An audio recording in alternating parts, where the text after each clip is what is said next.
Congratulations, Bea Alonzo and Vincent Co. Finally, they got married na sa Makati anong July 13 at 7 p.m. Oh, di ba? Bea Alonzo at Vincent Co. umano'y nagpakasal na sa pribadong civil wedding sa Makati. Mainit na pinag-uusapan ngayon sa social media at showbiz ang ulat na umano'y ikinasal na sina kapuso actress Bea Alonzo at businessman na si Vincent Co.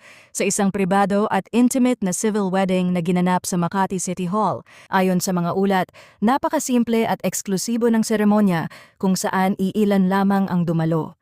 Kinumpirma rin ni Makati City Mayor Nancy Binay na siya ang nagsilbing solemnizing officer sa naturang civil wedding.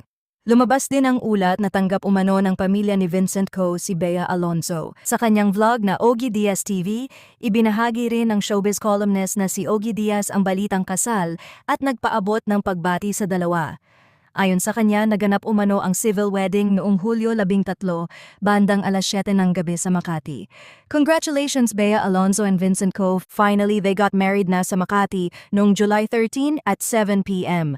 Ani OG. Idinagdag pa niya na finally natupad din ang pangarap ni Bea na una makasal dahil syempre pangalawang udlot na ito. Maganda rin yung tahimik lang.